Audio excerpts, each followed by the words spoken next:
Rose Garden, President Trump, alongside First Lady Melania Trump, will sign the Take It Down Act into law. First Lady Melania Trump was instrumental in getting this important legislation passed. The Take It Down Act will protect victims of digital exploitation, hold internet platforms accountable by requiring them to remove such imagery from their platforms, and provide justice for victims by allowing prosecutors to go after those who publish non-consensual explicit images online. The First Lady met with members in the House and the Senate, survivors and their families, and advocates throughout the process to get this bill across the finish line. We are grateful for the First Lady's hard work and dedication to this issue, and moving forward, she will continue to champion the well-being of our nation's children through her Be Best agenda. I know the President looks forward to signing that bill into law later this afternoon, and we will see you all there. In other news, the One Big Beautiful Bill passed the House Budget Committee last night, bringing it one step closer to final passage. The One Big Beautiful Bill is perfectly named because it represents a once-in-a-generation opportunity to deliver on the Make America Great Again agenda responsible for President Trump's landslide victory on November 5th. The America First policies in this bill are the reason why Republicans currently have the majority in Congress right now. Passing this bill is what voters sent Republicans to Washington to accomplish. And that's why it's essential that every Republican in the House and the Senate unites behind President Trump and passes this popular and essential legislative package.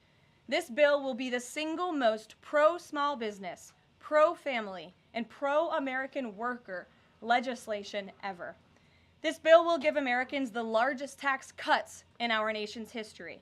When Republicans pass the bill, Americans will be keeping more of their hard-earned money and taking home much bigger paychecks. The One Big Beautiful Bill will deliver some of President Trump's central campaign promises. No tax on tips for our hardworking waiters, waitresses, and service workers. No tax on overtime for our law enforcement officers, our firefighters, and all those Americans who are putting in extra hours to make ends meet. And a large tax deduction on interest payments for Americans who purchase American-made cars. Despite desperate Democrat lies, the biggest beneficiary of this tax cut will be working-class Americans and their families. Americans earning between $30,000 and $80,000 per year will pay about 15% less in taxes after this legislation is passed. And according to a brand new paper from the White House Council of Economic Advisors, the average family with 2 children's take-home pay will be up to $13,000 higher because of the increase in wages and reductions in tax obligations. The CEA study also said that the average overtime worker receives a tax cut of roughly $2,000. Again, this is great news for our nurses, our police officers, and all those who work overtime to make ends meet across our country. Put simply, President Trump's One Big Beautiful Bill will be a boon for working-class America. This One Big Beautiful Bill is also pro-family. It will increase the child tax credit to $2,500 per child, establish optional savings account for newborn babies with a $1,000 credit added, and strengthen paid family leave. This bill also delivers historic tax relief to America's seniors by allowing middle and low-income Social Security recipients to deduct an additional $4,000 in payments from their taxable income. If Democrats get their way and the Trump tax cuts are not extended, Americans will face the largest tax hike in history to the tune of $4 trillion. Republicans must not side with Democrats in helping them raise taxes. The One Big Beautiful Bill also provides critical protections of Medicaid, which will strengthen and preserve the program for decades to come through common sense efforts to eliminate waste, fraud, and abuse. Medicaid will no longer be used to pay for barbaric gender mutilation procedures on minor children. And the 1.4 million illegal aliens who are currently improperly receiving Medicaid benefits will be kicked off the program to preserve it for hardworking American citizens who need it. President Trump and Republicans are protecting Medicaid benefits for pregnant women, children, disabled individuals, low-income seniors and families, and the most vulnerable Americans in our society. And that's what Democrats are so angry about. Basic Medicaid protections that will stop the funding of transgender insanity and illegal aliens from ripping off American taxpayers. As you all know, over his first 4 months in office, President Trump ended the previous administration's open border crisis and secured our homeland in record time, all using executive authority. Now Congress needs to act. The One Big Beautiful Bill is the most significant investment in our nation's border patrol and law enforcement agents in our nation's history. The bill ensures that President Trump's popular and successful border security measures are made permanent. Republicans have the backs of Border Patrol and ICE agents who were put through hell over the past 4 years and have quickly worked to secure our southern border. And that's why this bill gives them more resources to do their jobs, including a $10,000 much-needed bonus to ICE agents and Border Patrol agents over the next 4 years. To provide those brave agents with desperately needed reinforcements on the ground, the bill allows for the hiring of thousands of new ICE personnel, customs officers, and Border Patrol agents. These significant hirings will empower President Trump to continue delivering on his promise to carry out the largest mass deportation in the history of our country. Again, that is a promise that Republicans made to American voters. It's a promise they were elected on, and it's a promise Republicans on Capitol Hill need to keep: secure our border. To supplement those efforts, the bill's funds will fund the completion of President Trump's signature border wall.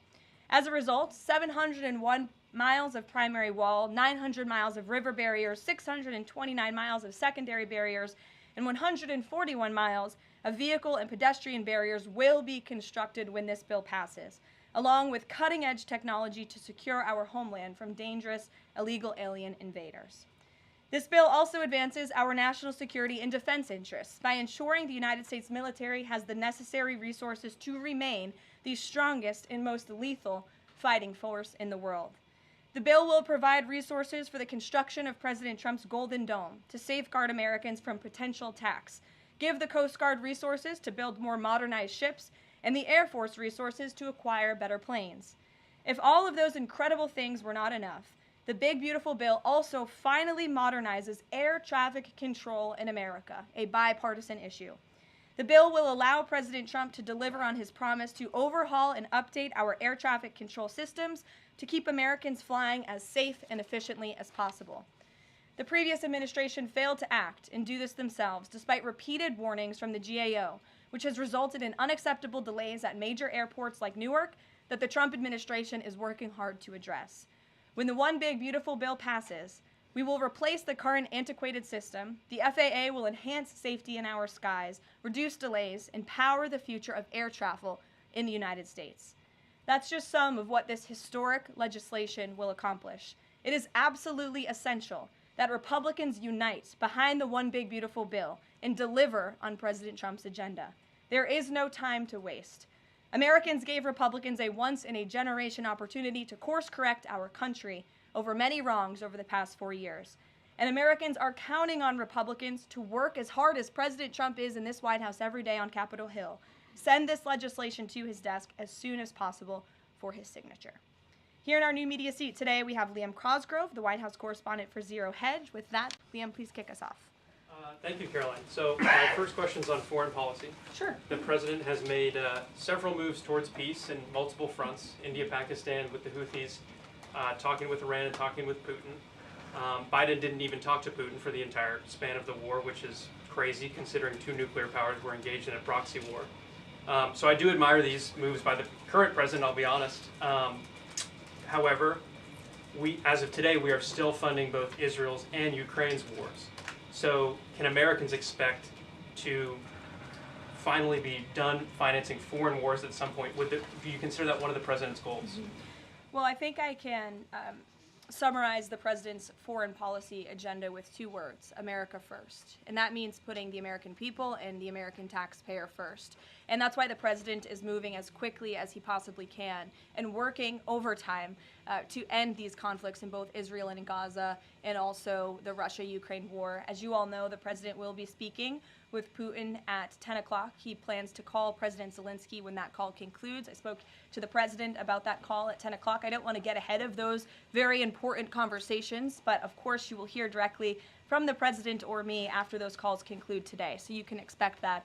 As for Israel and Gaza, the president continues to not only himself but his national security team engage in talks on both sides of this conflict. The president made it very clear to Hamas that he wanted to see all hostages released. And last week, when we were flying out of town, there was great news on that front with the return of Eden Alexander, who is the last remaining hostage in Gaza. So to answer your question, the president is always thinking about the American people, the American taxpayer first. He wants these conflicts to end, not just to save money, but most importantly, to save lives.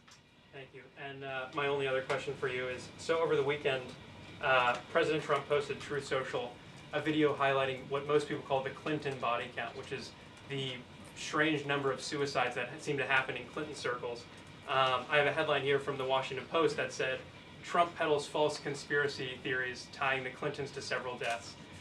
So I just wanted to highlight real quick, this wasn't in Trump's video, but this is from the Arkansas Times, and it's the death of Mark Middleton, who was a former Clinton White House aide, who was found dead on a Clinton Foundation property. And I'll just quote from the Arkansas Times.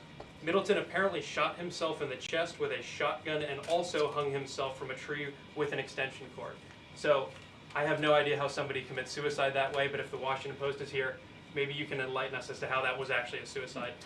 So anyways, that's just a lead into my question about the most famous Clinton-related suicide, which is that of Jeffrey Epstein. There's still a lot of questions around that case.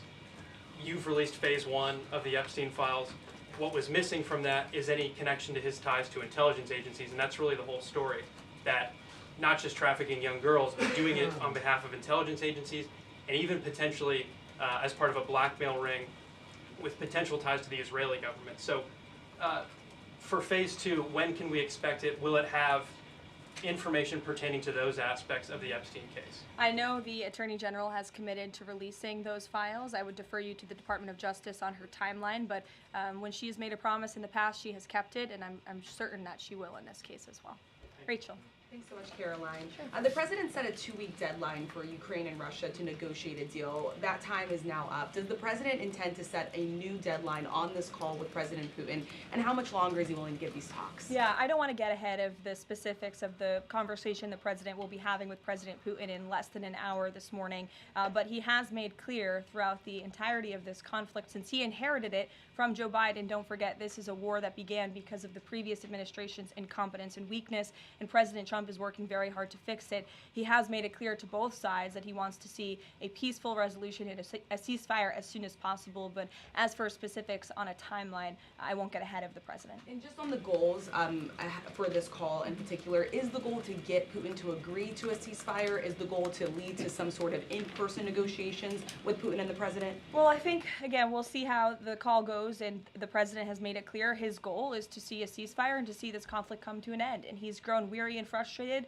with both sides of the conflict. The president and his team have put an enormous amount of effort in solving this very complicated war that, again, began because of the last administration's weakness. Does he still want to meet Putin personally? I think the president would certainly be open to that, but let's see how this call goes today. What's the status of the secondary sanctions package? The president's been talking about that. You haven't imposed them yet, but is that still on the table? I think everything's on the table, yes, and again, I won't get ahead of the president in any commitments or decisions, but certainly it's something he's been looking at and discussing.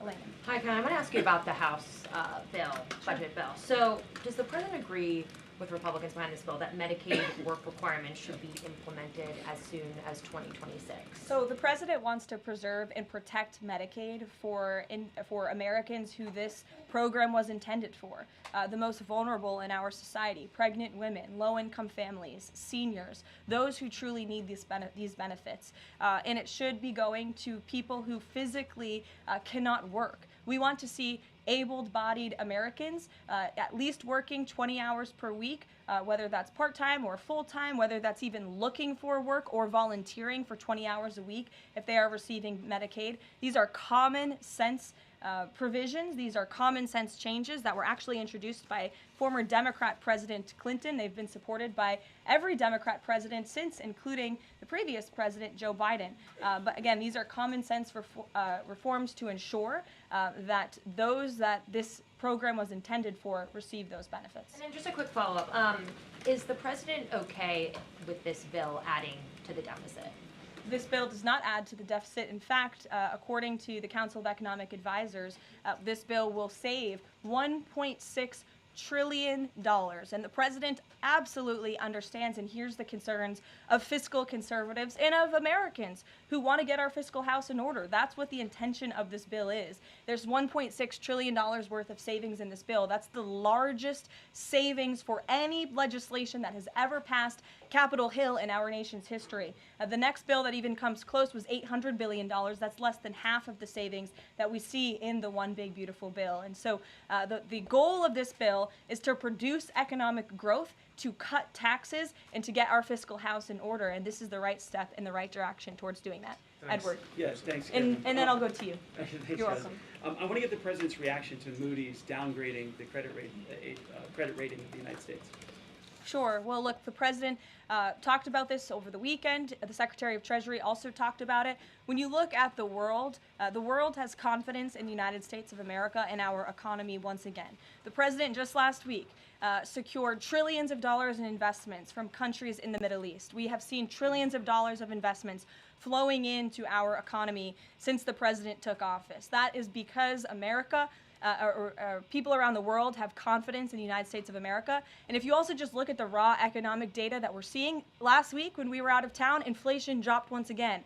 Oil prices are dropping, gas prices are dropping. The president has added nearly 500,000 jobs to the American economy already.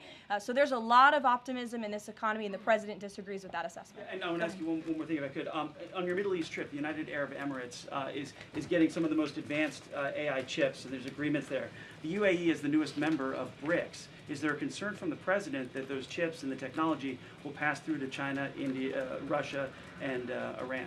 Part of going to the Middle East was to ensure that the United States, that this part of the region, our Gulf partners, know that the United States of America is there for them again, and that they should be investing in the United States, not in China. And these AI agreements, particularly the one the Secretary of Commerce signed in the UAE, has security guarantees to ensure that China is not getting the advantage, but the United States is getting the advantage when it comes to AI, and that the UAE and the U.S. are working hand in hand together to invest in this space. So you read the agreements, there are security guarantees, and this was a great trip for the country, no doubt. Go ahead. Thanks, Karoline.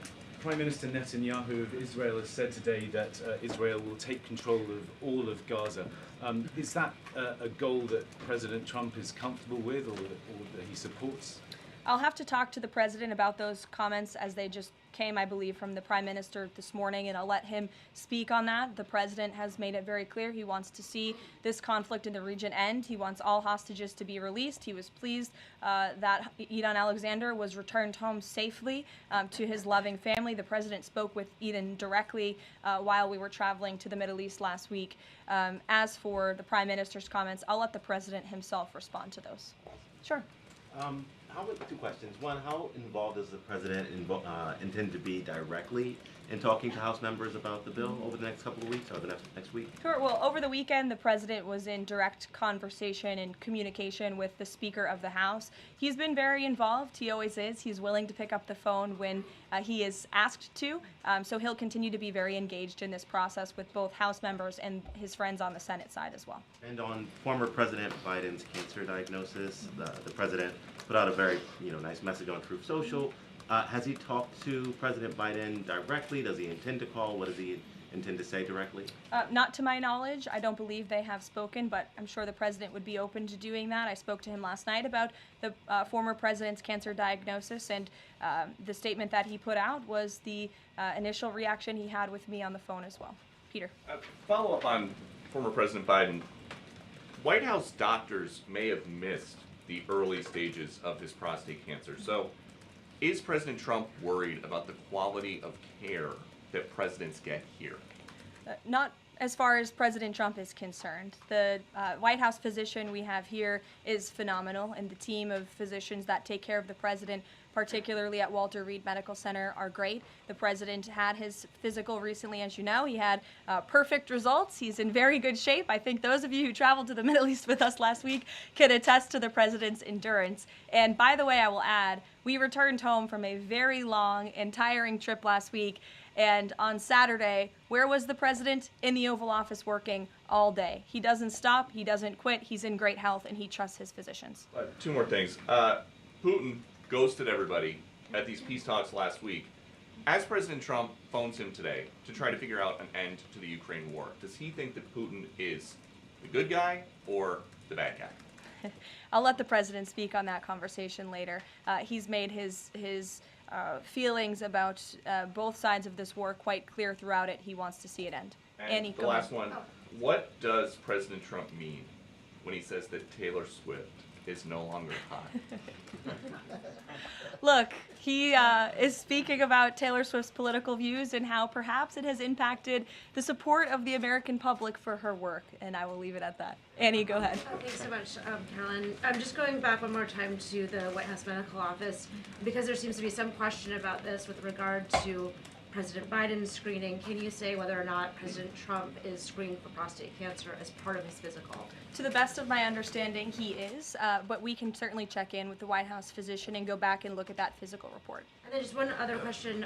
Recently, Stephen Miller at the White House made some comments about considering suspending habeas corpus.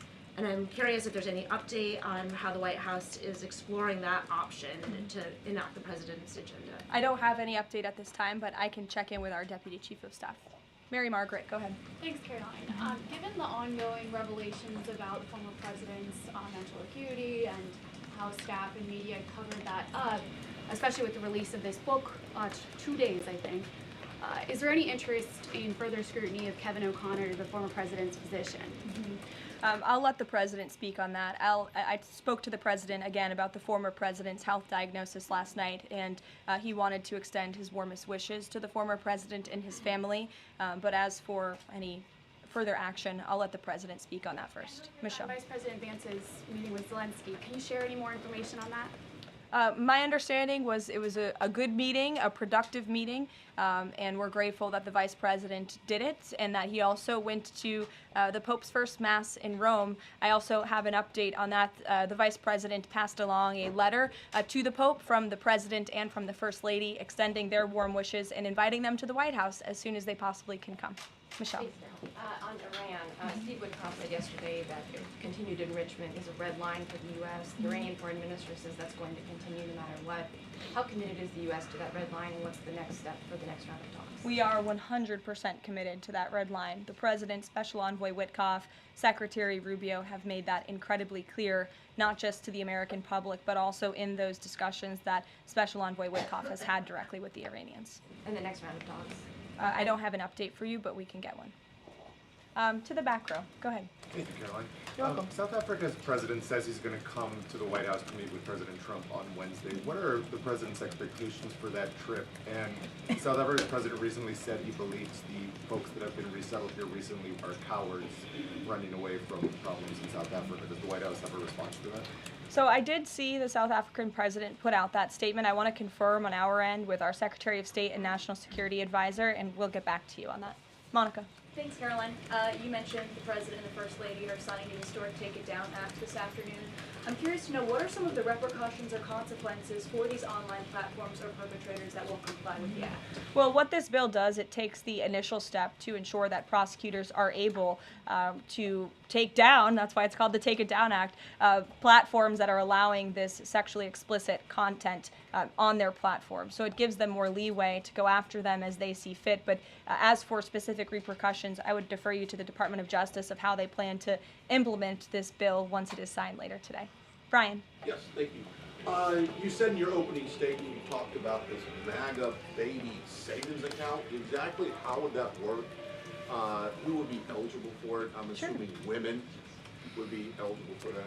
Yes, so one of the provisions in the One Big Beautiful Bill, as I said, this is a very pro-family piece of legislation. Not only does it increase the child tax credit, but it also includes MAGA baby savings accounts for children that are born before January 1st, 2024, under 8 years old, U.S. citizens, and have at least one parent with a valid Social Security number. And when this tax provision becomes law, the child, if the parents seek to do this, will be set up with a savings account. Essentially, it's a 401k for a newborn baby. And child's relatives, their parents, can contribute up to $5,000 per year of after-tax dollars annually to that account. And then later in the baby's life, at age 25, savings account holders can withdraw up to the full balance of the account. Upon reaching 30, the account holders can access the full balance of the account for any purpose desired. So it's a great initiative for new parents, new mothers who want to set up this savings account for their children. Ouija. Thank you, Caroline. President Trump and his top economic aides have repeatedly said that Americans will not pay the cost of tariffs. In fact, last week, Lutnick said people have to drop the, quote, silly arguments that consumers would pay the cost. But over the weekend, as you know, the president posted that Walmart should eat the tariffs and not charge the value customer anything. I'll be watching, and so will your customers. So does he acknowledge that if companies don't absorb the full cost, Americans will have to pay? Well, first of all, the CEO of Walmart made those comments about the tariffs on an earnings call where CEOs, I believe, are legally obligated to give the most dire warnings and forecasts to their investors and stakeholders. The reality is the president has always maintained, Chinese producers will be absorbing the cost of these tariffs. And that is why China was so quick to hustle to the negotiating table with the United States of America. They need our markets, they need our consumers, and I would again point you to the inflation report that came out last week showing that inflation is declining in large part because energy prices are dropping across the board in this country because of the president's robust energy agenda that he has taken since January 20th. So the president is committed to ensuring that prices remain low for American consumers, and he maintains the position that foreign countries will absorb these tariffs. What does he mean by "I'll be watching" to Walmart? He'll be watching, seeing what they're doing. Jennifer. On the gift plane from Qatar, 3 things. Is there a timeline for the U.S. receiving that plane? Do you know how long it will take to retrofit the plane to presidential standards? And thirdly, has the intelligence community, security folks, have they weighed in on whether that plane can actually be secured to presidential standards?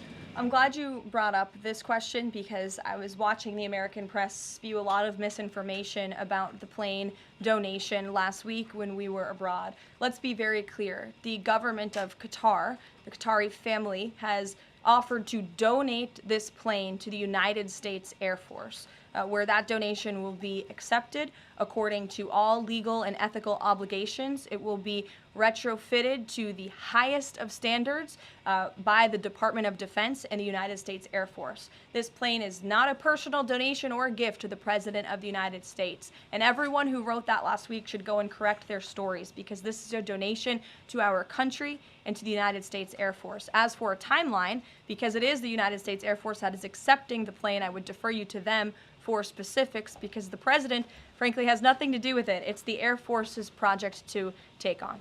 Sure. Elizabeth. Thanks so much, Caroline. Did the president call fiscal conservatives who were hesitant to vote for the big, beautiful bill? And if so, what did they say? What did he say? I don't reveal the president's private discussions unless he gives me the liberty to, but he has been engaged in this process. He spoke to the Speaker of the House, and he will continue to make those phone calls if it's necessary for him. Sure.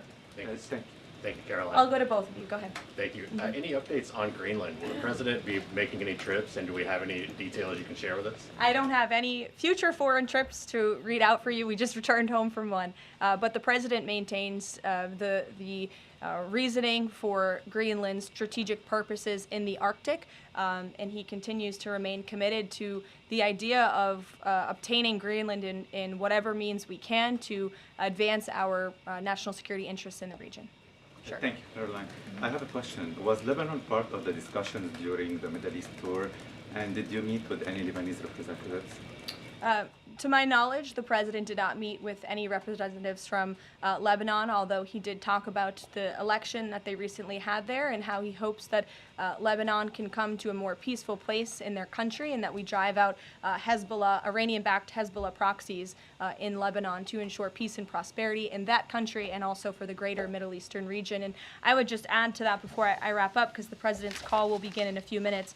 The president's historic tour to the Middle East last week truly reset our foreign policy agenda in that region. I think actually, in fact, the Washington Post had a headline, President Trump remakes U.S. foreign policy in the Middle East, and that's absolutely true. He took a courageous and bold step to lift sanctions on Syria. He strengthened our ties with our Gulf partners, and he put Iran into a very difficult position because the United States of America is back. And I will summarize the president's trip with an anecdote that I heard directly from a member of one of the foreign delegations. I asked him how hopeful their country was when they learned President Trump won the election. And he told me when President Trump won the election, it was like the lights turned on in a dark room.